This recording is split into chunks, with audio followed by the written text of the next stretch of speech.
What's up, everybody? It's your boy Halle back again, talking about your boy Tupac, Machiavelli the Don.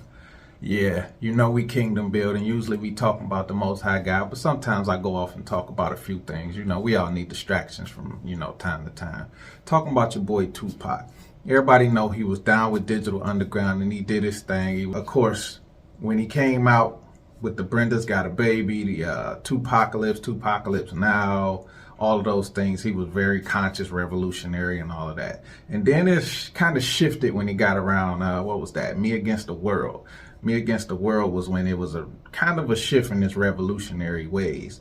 And I say this to say that around that time, Tupac was really the guy who popularized a lot of things that weren't popular in the black community. I mean, they existed, but they weren't like super popular. So Tupac was kind of like the first influencer without social media. So one of the things I'll say is tattoos.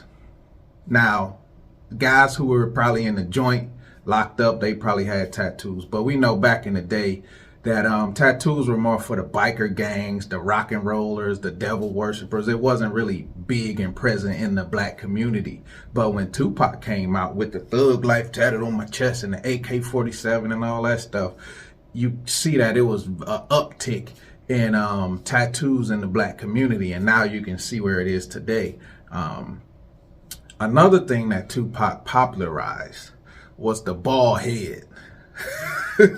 Oh my God, like after Tupac came out and got real popular, so many guys had the bald head. Like out from Detroit, like dudes was walking around 17 years old with a bald head. Like, this boy sick or something? Nah, he just loved Tupac. You know what I'm saying? Me personally, I love Bone Thugs, so I used to have the braids and the khaki suits and the high-tech boots, hoops I couple with true spoons, be ready to shoot, collected my loot.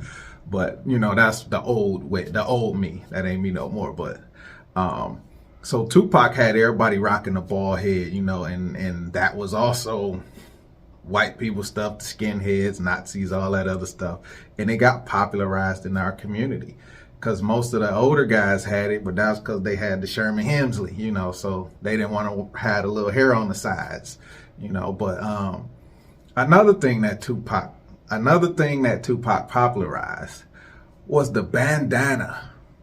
Now, of course, you got the East Coast and the West Coast, but before the West Coast music came out, everybody wasn't gang banging. It wasn't all of that. It was Bloods and Crips, but it was country.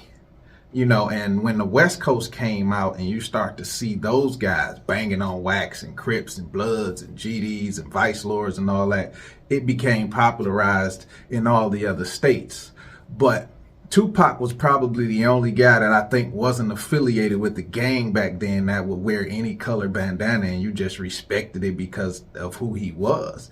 But before him, he used to tie it up in the front, and I think you only saw that back in the juke joint days when the dudes had the S curls back in the 40s and 50s or something. But Tupac definitely popularized the bandana. Another thing I'll say that Tupac popularized was the nose ring. Before Tupac came out, I've never seen a guy with a nose ring before Tupac brought it out. There were some things that were considered taboo or wasn't part of the social norm at that time.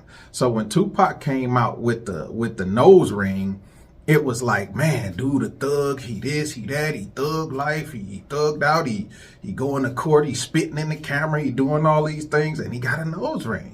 So it didn't seem soft or none of that after he did it. So a lot of people you start seeing more dudes with the nose ring, with the bandanas, with the bald heads, and with the tattoos.